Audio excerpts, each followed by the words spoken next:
Excellent! What's up guys, welcome back to Paul's Hardware. Today's video is going to be the first 5 things that you should do after you have set up a brand new computer. And I'm going to start off with an apology. You see, on behalf of myself and others like me who have done videos on YouTube about how to build a computer, I'm sorry. I'm sorry if I've ever built a system, gotten to this point where it's all put together, press the power button to turn things on, and then leave you guys with this. Reboot or select proper boot device, or insert boot media and select the boot device and press a key. We'll do this and we'll build the system and think, hey, everything's good to go, you've built a new computer, but can you really use this computer in this state? No, you can't. You need to install Windows. There's a few other things I'd like to do before I install Windows. So that's what this video is going to be about. It is a tutorial, so I'm going to be walking you through everything step by step. I'm going to be doing some screen capture and all that kind of good stuff. So you can keep pressing a button and nothing will happen, but let's do something more productive and gather the essential tools that you will need for today's tutorial. Now, apart from the computer that you just built, nice and fresh and new, you will of course need a keyboard and mouse. You'll need a monitor to connect it to, and then you will be needing an internet connection, as represented by this purple Ethernet cable right here. Beyond that, you will also need another computer, because you're going to need something else to connect to the internet with to mainly get Windows 10 set up on a USB drive, but also just in case you need to download some drivers before your new computer has internet connectivity. You will need a USB drive, so this is just a little 8 gig drive. You need 4 gigs minimum, and I recommend a USB 2 or USB 3 if you want things to go at any kind of reasonable speed. Finally, and this is just a fair warning to any of you guys who are actually using this as a tutorial for an upgrading a system or installing Windows on a system that might have data or something on there already. An external drive, something that you can plug into the system while it's working, copy everything onto it. Again, there's nothing to copy off of this one right now since it's brand new, but make sure that if you have any personal information, pictures, My Documents, anything that's irreplaceable that you can't re-download from the web, like basic program installers and stuff, get that onto an external drive, unplug it, set it aside, and that way you'll know that even if something terrible goes wrong, you will still have your data and you can rebuild everything the way it was before. Then the last thing you'll need if we're being thorough is a Windows 10 license. You can get those for fairly cheap via kingwin.net, and I'll post a link to my video about that right here. That place is not 100% on the up and up, according to some people. There's arguments that go on about that, so if you do want to buy a full license, that should work just as well. But the way I'm going to have this set up for you is once you install Windows, you can start using it, and then in the future when you get your Windows key, you just type that in, plug it in, and then it will activate and you'll be good to go. Step 1 of this process though is going to be to test everything, which we kind of did at the beginning or the end of the build video where we powered it on and we saw that fans were spinning. So I've got this fan I installed on the side panel here, that one's spinning, the system's on. I can see that the front fan there is spinning as well, power supply fan is spinning. The only fans that might not be spinning are the ones on the graphics cards. Some newer graphics cards will only spin the fans when the graphics card actually gets warm enough to need that. So we can visually look and say, alright, fans are spinning, we're good to go. But there are a few other things you should probably check on. To do those additional checks, we will need to access the UEFI, also known as BIOS, at some points. If I can reach the power button, of course. Right after you power the system on, just start tapping the delete button on your keyboard. It is almost always a delete button. I haven't encountered any modern motherboard that uses anything other than delete, but by tapping that button, right as the system powers on, it tells the system, let's go into the UEFI, or the BIOS. Now the BIOS or UEFI is a great thing to get a little bit familiar with. You don't need to know all of the ins and outs of it, but basically understand that this is part of the motherboard. So once we install Windows onto one of the drives over here, these are kind of two separate entities, but we can make some changes here and check some stuff in the UEFI before we've even installed Windows to the drive. And we can also make sure that when we do install Windows, everything is going to go nice and smooth. Now, the first thing I like to do is just basically a reality check. So this is going along with checking everything in the system to make sure it's all up and running. Most BIOSes or new and improved updated BIOS UEFI versions do have mouse support, and they also frequently have an easy mode, which is what we're looking at right now. You can see it says easy mode in the top left. This is the BIOS for the B150M Pro 4V from ASRock, and it gives us a quick look at, for instance, what's installed. So we can see our i5-6500 CPU has been recognized there, as well as its processor speed. We can see DRAM information here, so DIMMs A1, A2, B1, and B2, and we can see that it is recognizing 2 8GB sticks installed there, which is what we installed, so that's good too. Down here for storage configuration, you can see all the plugs that we might connect storage drives to, and since I have unplugged the 2 TB drive already, and I'll show you why I did that in just a sec. I can see that all I have connected right now is my SanDisk SSD. That's the only one that's recognized. I can even see fans over here. There's only 3 headers on the board, and I have fans connected to all 3 of them, and all of them are reporting back that the fans are spinning. So that's nice too. Now you might also take a look at your temperatures, which are reported up here. CPU temperatures between 30 and 50 degrees Celsius are usually normal for being reported in the BIOS. It's also got motherboard temperature, voltage, a little bit more advanced stuff if you're willing to get into it. One thing you should pay attention to is going to be boot priority. Now again, right now we only have a single drive connected, so it's only showing a single drive here. But if I plugged in another drive, it would also show here, and we need to choose which one we want to boot to. So you can set that boot priority in the BIOS if you want to, or you can use a shortcut key. It happens to be F11 on this motherboard, also while the system's starting up, and there you can just tell it for one-time use, boot from this USB or boot from this hard drive. This should give you a pretty good at-a-glance idea of what's connected, what's being recognized, which should hopefully be all of the stuff that you installed. However, one other thing that you might want to do, and this is a being thorough type of step, is to check all the other different stuff on the motherboard, all the other different connection points that might not have things connected to them for right now. So for instance, our DRAM is in slots A2 and B2 right now. We could power the system down completely, switch off the power supply, and then move those 2 DIMMs over to A1 and A1 and B1 slots, then power back on and make sure they recognize there as well, just to make sure all the DIMM slots on the motherboard work. There's other things we could test. I recommend USB ports on the front. If you have drives plugged into there, they should show up here in the BIOS as well. And then there's other stuff that you might check as you go on further through the installation process, and definitely make sure you have checked everything by the time you got Windows up and running, which would also include all these ports on the back panel, so the other USB ports back here. I have currently plugged in the monitor via the HDMI plug on the graphics card down here at the bottom. You can check the video outs on the motherboard themselves, even though you're not trying to use them. And then, of course, the audio there, and possibly even the other display outs on the graphics card. Again, that's being completely thorough. I'll admit I don't usually do all that stuff, but it is something that would be good to check right off the bat, just in case you have a faulty port or something like that. It's better to spot it now while you're still within your return policy period than waiting until much later down the line. Speaking of shutting down though, I'm going to hit F10, which is almost always the shortcut for save, changes, and exit. If not, there should be another option there in the BIOS to do it. Not all BIOSes are the same.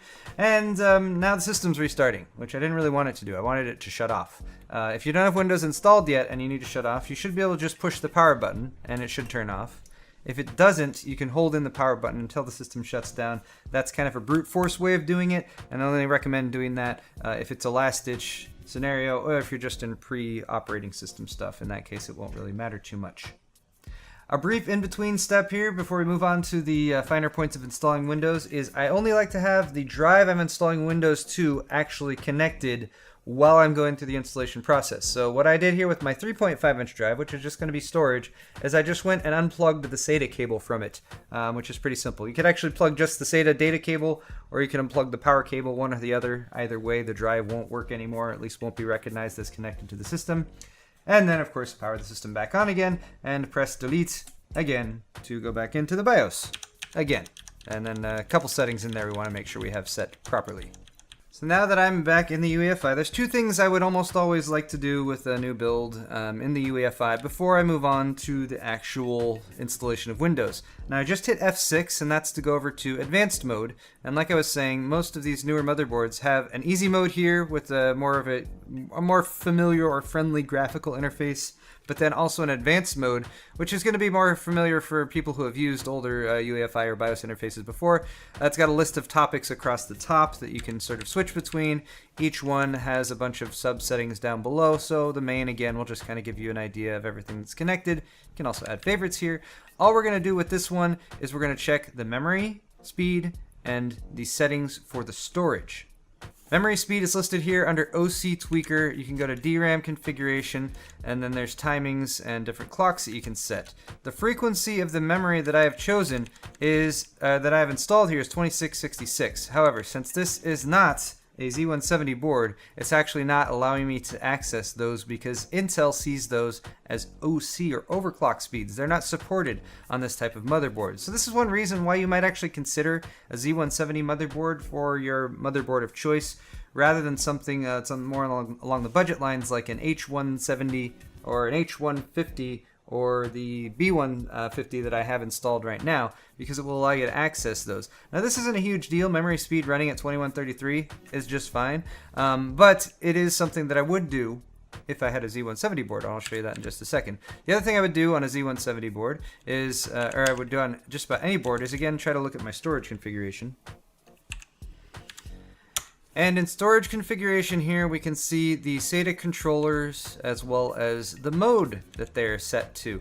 Now, this being an ASRock board and being a more budget board, it doesn't have the settings that I would typically see here, which would be the choice for the whole controller of AHCI or RAID or older legacy IDE mode. This does have the ability to tell the motherboard what type of device you have connected. So I have gone and chosen a solid state drive here, so that for the purposes of this motherboard, seems it's going to be all we can do to tell it what to do as far as our storage connectivity.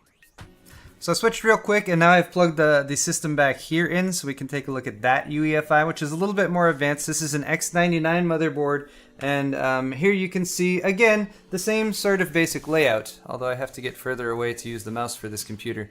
So again, this is the easy mode that we're looking at first. We can see memory listed up here. I don't know what the deal is with the memory speeds. I'm not worrying about that for right now. Fans and all that good stuff that you might expect to see. So really similar to what we saw with the ASRock BIOS. Over here in advanced mode though, which I can access with F7, we can see a little bit more things that we can do. So over here in AI Tweaker, I can actually go and access the DRAM stuff, and that will allow me to set the DRAM frequency. I can actually just manually set it here, depending on whatever the memory is that I purchased. So if I bought a 2800 speed kit of memory, I could just set that like that. Or we can use the XMP settings, which should be available. I think they're back up here. Yes, XMP right there, which will automatically set the XMP setting for the memory at 2667, which is the kit that I have currently installed. Now the other thing I was talking about is storage configuration. So over here under advanced, we have PCH storage configuration, and in here we have the ability to change the actual mode of the SATA controller that we're looking at. Now the reason I bring this up is simply because it will save you a lot of hassle in the future if you're planning on doing RAID. Most of these right now will default to AHCI. That's what you'll get, and that's what you should stick with, whether you're using SSDs or hard drive. IDE is a legacy mode. I don't recommend using that. It's really not necessary for new computers. It's made so you can have backwards compatibility, but you don't need that. You'd much rather have faster connectivity and a little bit more efficiency, so you want AHCI. If you do plan on doing RAID, either now or in the future, switch to RAID mode now. Even if you're just using a single drive, you can still have a single drive with Windows installed on it using RAID mode. What am I doing though? This isn't even the right computer. Let me switch back. There are, of course, lots of other things you could do in the UEFI or BIOS, but I want to keep this simple, so let's move on to the next stage, which is going to be creating that Windows 10 installer USB. So grab your USB drive, make sure you have another computer set up. I've got this one right over here, and of course you're going to need an internet connection in order to download the ISO. An ISO is basically like a snapshot of a CD or a disk image or something. You download that ISO, which is the data, and then you use the Windows installation app to take that and shove it onto here, and then this becomes the installer, and you can use that to shove Windows 10 onto your SSD. Not to be too technical about it. Next up, we're actually going to create the Windows 10 USB installer. So for that, go over to this website. It's a Microsoft.com site that's linked in the video description. And you're going to want to download the media creation tool just by clicking the download tool now button. And then that should start to download. Once the download's finished, you can launch the media creation tool. And you should see it pop up just like this. You need to agree to the license terms, and then it'll take just a moment to get set up. This will basically download the Windows 10 ISO and plop it onto that USB drive for you. We don't want to upgrade this PC. We want to create installation media for another PC and click Next. The defaults here should be just fine. You want Windows 10 and you want 64-bit. You'd have the option to select others if you want to. We want to choose USB flash drive and then hit Next. It will then go onto our system, and it only found one viable drive to use here, so that's the one we want to choose. Hit Next again, and it will start the installation. So once that media creation tool is all finished, you should have your drive with the Windows installation files on it. So we'll eject that from our other computer and connect it to our new computer. Here it is. I'm just going to plug it in the back here. Oh yeah, I'm still in the BIOS here, so let's go ahead and save and reset. And you remember how I told you about that boot menu? The boot menu is important right now, because what we want to tell the computer is that USB drive that I just plugged in, we now want to boot from. So I have tapped F11 as the system was starting, and this brought me to this menu right here, which will actually let me individually choose to boot from anything that's connected. So this is the SATA drive. This is what it would default to. I just put in this new USB disk, so I'm going to click on that, and it should immediately start booting off of that, and it should show, cool, a Windows 10 logo right there in the middle, which means it's initiating loading up the Windows 10 installer environment. Awesome, here we go. Language, time, and keyboard inputs. English works. Install now. Note that you can also repair your computer with this tool, so don't get rid of this USB or reformat it once you've actually gone through the setup. We'll hit OK, and again, just a couple more seconds to wait. Now, here is an important part. You can activate Windows and actually punch your license in right here if you want to, or you can click this button. I don't have a product key, which I'm going to do right now. This will let you go through with the installation, and then you'll be able to input your product key later. We'll just go with Windows 10 Pro, just to start off with, again. If you enter a product key for a different version later on, like Home, it will just change the version that you have installed. I accept the license, I click Next, and then here we definitely want to click Custom rather than Upgrade. You can use this to upgrade from an old computer, but Custom is always the way I like to go.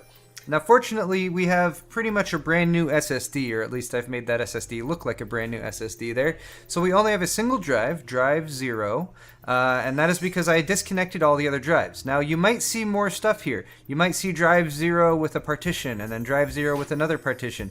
If that is the case, I recommend selecting all those partitions and using the delete button to delete them all until you just have unallocated space. You just want a nice, blank, empty drive to work with here. One final trick, and this is kind of a little bit more advanced, but I will tell you guys how to do it. If you hit Shift F10 in this menu, you can pull up a command prompt, and this will allow you to do a bit more fanciness if you really have problem installing to the drive that you're installing to. Now I would say only use this in dire scenarios. If you don't see a drive listed here at all, for example, you might need to click Load Driver. And in this case, you might need to download a driver from, say, your motherboard manufacturer's website, and then load it up here by clicking Browse, and then that would allow you to say, you could just put it on the same installation USB that you had Windows 10 on, and then you could select it there, load up a driver, and then that will tell the Windows 10 installer how to talk to the hardware that you're currently working with. We're not going to do that though, but I will show you how to totally clean a drive if it's necessary. So Shift F10 to get here to the command prompt, type disk part, diskpart. That will launch this utility. Type list disk, 2 words. That will tell you the disks that are currently connected. Again, we have that disk 0, which is the SSD, and there's nothing wrong with it right now. It's a 240-ish gig SSD, about 223 gigs formatted. And then we also have disk 1, which is the 8 gig drive that Windows is currently loading off of. Now, if disk 0 was giving us some issues, if we were getting an error like we can't install there or something, all we would do is type select disk 0, and then it will tell you it's the selected disk, and then type clean. And then hopefully it will tell you that it succeeded in cleaning the disk, and then you can type exit. There are more things you can do at disk part, but I don't want to distract you guys too much from that. Anyway, then you would hit refresh, or potentially you might need to restart the system and reload back into this operating system environment, but the drive should then pop up there if or it should at least give you the option to install into it, and then just hit next, and then it should automatically go through this next process, and it'll tell you as it goes, copying files, getting files ready, installing, and blah blah blah. Let's come back when this has gone through the motions. So one of the really nice things about installing Windows 10 off of a USB drive, as opposed to the older installation method of installing from a optical disk, is it's a lot faster. This whole process has only taken somewhere in the 10 to 15 minute range. And you'll note that since I used the F11 to boot off of that USB drive, I didn't change the boot order that the motherboard has set up. So After it did the initial installation off of the USB drive, it restarted the system, and then it went back automatically and started booting off of the SSD. If you've gone into the motherboard boot order and you've told it to install off the USB drive, it can go through that initial setup process, reboot, and then boot off of the USB drive again and go back into that installation environment. If it does that, just shut the computer down, unplug that disk, and then boot it again, and it should go and start loading off of the stuff that's on the SSD or whatever drive you installed to. Now this is the Get Going Fast page, and we always want to customize here. This is where you can turn off the features that has Windows 10 track you. So I literally turn every single one of these switches off. There are 2 pages of them. I don't want it to do any of these things. I don't want it to automatically connect to hotspots. The one thing I sometimes leave on is using Smart Screen online services to help protect against malicious content and downloads and sites loaded by Windows browsers and store apps. That one I think is okay to leave on. Anyway, everything else turn off, hit next, and in just a moment we'll be able to set up, right now we will be able to set up whether we're going to be using this computer by itself or as part of a Microsoft account. I usually use it by itself. I'm calling this computer 11 because it's in a Core 1100. And then you would always want to enter a password. I'm not going to do that for right now just for the sake of simplicity, but use a password. It's a really good way to keep your computer much more secure. I'm going to pass on using Cortana for now as well. And I think Windows 10 is like almost installed now. It's the exciting part. You never know when it's going to finish. Oh good, let's start. Well, I don't think I've been doing a very good job of calling out the numbers for my 5 things here, but that is the end of thing 4, which is installing Windows 10. Windows 10 is now installed. Let's move on to the 5th thing, which is just going to be some of the basic setup procedures that you would want to go through in order to make sure Windows 10 is working properly. Now, you might notice I haven't actually connected the internet to this computer at this point because I was waiting for the moment of truth to find that out. Now, here's another fun thing. Windows 10, the installer, the information that is on this little USB drive, only has a certain amount of info when it comes to different hardware that it might encounter. Hardware that it encounters that it doesn't understand how to use, it needs a driver for. So what we're going to be doing is installing drivers to make sure the different individual elements, the graphics card and the chipset and different parts of the motherboard will play nicely with Windows 10. The other thing, and the reason this was a moment of truth, is you might notice when I plugged in just now, it immediately recognized that I'm connecting to a network. If it's a home network, do what it says. I want to hit yes, since this is a home network. Now, if you plugged in the internet and it didn't work, it would mean that the Windows 10 operating system does not have an up-to-date driver for your network specifically, and that's an important one to get connected because that means you have internet connection. If you have just a network connected, then you can connect to the internet to download everything else you need as far as drivers go. Now, since this did work, I'm going to just load up the ASRock website, and we'll go there. So I'm just going to jump over to the ASRock website. This is the specific page for the motherboard, the B150M Pro 4V, and depending on the manufacturer, your layout might be different here. I don't know why it took me to the memory support list, but let's go to the download page.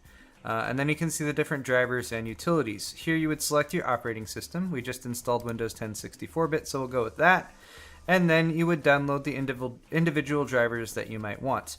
Now, the ones that I'm going to download right now include the audio driver, the INF driver, INF, which is the one that's for the chipset, the Intel Management Engine driver.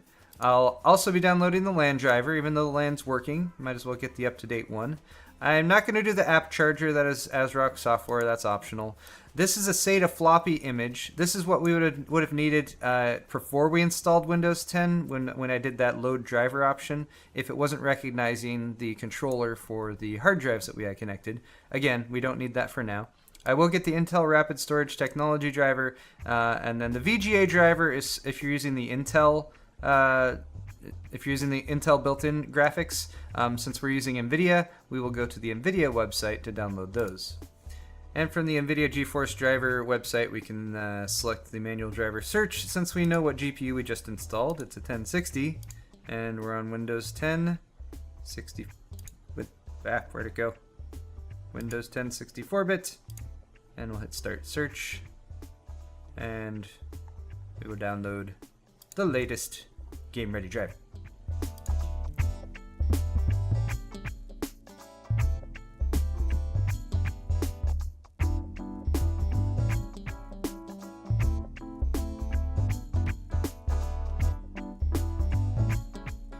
And there are all my downloads going. And Windows 10 will automatically download downloads to the downloads folder. And there they all are right there. Now that all of our drivers have finished downloading here, we'll go ahead and install them one at a time. I like to make a folder on the desktop, call it drivers, keep things a little bit organized. And I usually start with the chipsets, and then after that, the order doesn't really make too much of a difference, I don't think. But I will unpack one, load it up, hit setup chipset, and start to realize all the little tweaky things I need to do with Windows 10 to make it actually behave and do what I want. Anyway, we'll just hit next and accept and install, and it will start installing things there, no big deal. In the meantime, oh god, come back screen. It's just thinking about things. This is what happens while you install drivers, by the way. It's usually not a big deal. Oh good, changed the layout there. Anyway, while we're doing this, we can hit View over here and go to Options and change our folder options and change Open File Explorer to this PC, and go to View and you know, hit the display and show hidden files, and don't hide empty drives, and especially don't hide extensions for known file types. That's stupid. And then we hit OK, and that makes things slightly better. Oh, now we can tell that this is an executable. For more fun tips like this, check out my first 5 things I do with a new Windows installation. It's still mostly relevant, even though it's a Windows 8 installation I was talking about there. Alright, one other thing to point out when you're installing drivers. If it tells you to restart, restart. Don't wait. Don't hit restart later. Just restart. Give it a second. Just do things in the proper order. And come back and then continue along the way. Now, one thing you might notice as you're going through here and installing drivers and stuff is that Windows is also doing things on its own. Like, for example, I now have an NVIDIA control panel, even though I haven't installed the NVIDIA drivers yet.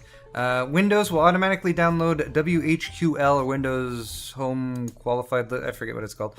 It's the Windows list where they have said, yes, these drivers are valid. However, they're not always up to date, so even though Windows downloaded this NVIDIA driver, which is better than the default driver it was using, it's still 372.90, so I would still recommend, rather than just letting Windows make all your decisions for you, still download the latest drivers. So for instance, here's the NVIDIA driver that I just downloaded, which is a little bit more up to date than the one that Microsoft downloaded for me. So we'll hit OK there, and we'll go ahead with the driver installation for the graphics.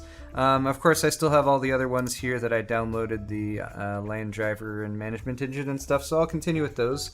But we also need to do one other important thing. We're getting much more closer to being able to just start going willy-nilly and installing Steam and installing like other apps and stuff like that. Ninite, N-I-N-I-T-E, is a great website to do that. For all those little apps that you would go and download individually, you can actually just choose a bunch of them with checkboxes, and it will download an installer that does them all at the same time.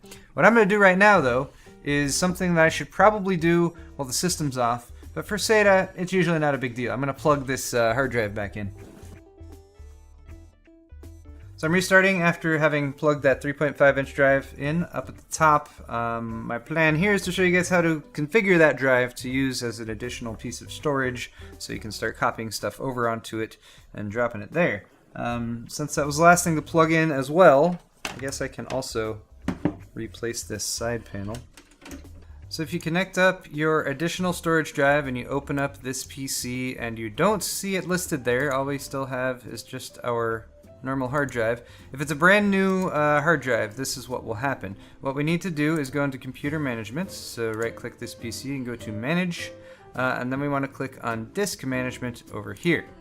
This will automatically pop up something that tells us our disks are not initialized. This is like a little wizard that goes through. I'm going to cancel this real quick, but if that does pop up for you, just go ahead and use it. Here we can see our drive is connected, it is recognized, it's simply not initialized, and there's nothing allocated on it. So I can right click here and go to initialize. It brings up that same little wizard. This is the disk we want to initialize. You can choose MBR or GPT. Always choose GPT if it's a larger than 2 terabytes hard drive. I'm gonna go with GPT. I think that should be fine. Go with MBR if it's a smaller driver, if you really need to make sure it will still be able to connect to older computers. And finally, Even with that then, the drive still doesn't show up here in this PC because it's not allocated. So now we can see the disk. No little red mark indicating there's anything wrong. It is initialized. Right click on that unallocated space, click new simple volume. And then again, this will take you through a wizard. Yes, you want to drive letter, format it using NTFS. Default allocation unit size is fine. Give it a label. We'll call it 2 terabyte storage because that's what it's gonna be. Quick format if you don't want to be waiting for an hour or two for a mechanical hard drive to format. Although if it is a used drive, you might consider doing a full format, and just bear in mind it's going to take a little while. Hit OK, it'll take just a second or two to format the drive, and then it should pop up just as a new drive would, or like a USB drive or something like that if you popped it in. And again, depending on the speed of the drive and how things are going with it, it might take more time or less time. But there it is, 2 terabyte storage.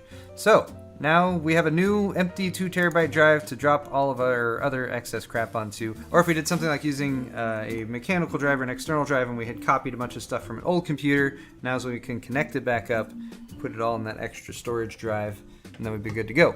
There is one last thing I think here that I should mention when it comes to initial setup, which is Windows Update. Always check for updates.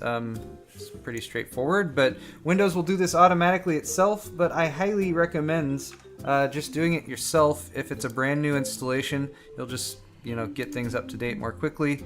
Type update, go to the Windows Update on the settings menu, click check. It will guaranteed find a bunch of updates, and it will automatically download them, and then from here you can also prompt it to automatically restart as well whenever it's finished. And I usually do that.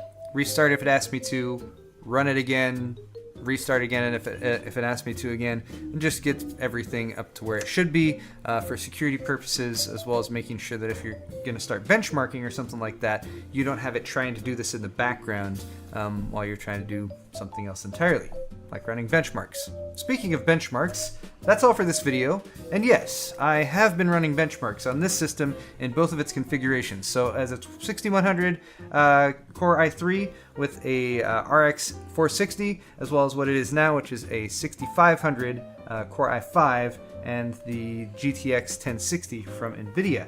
Compare both of those systems to each other. In this configuration, it's about a $750 system overall, not including the operating system. The other configuration was a little bit less than $500, but I'm sure a lot of you guys are curious to know how much more power you get by going for an extra $200, $300 in price for the initial build. I have numbers for those. They'll be up very soon. Thank you guys so much for watching this video. If you enjoyed it, hit the thumbs up button down there. Feel free to leave comments in the comment section as well if you have any questions about the detailed stuff or any issues as you're installing Windows. I will try to answer them. And I would like to say a huge thank you to those of you guys who do go in the comment section of my videos and give help and advice and support to other people, because there's actually a lot of people giving really good advice. So I'm always proud when I see that. Thanks again for watching this video, guys, and we'll see you next time.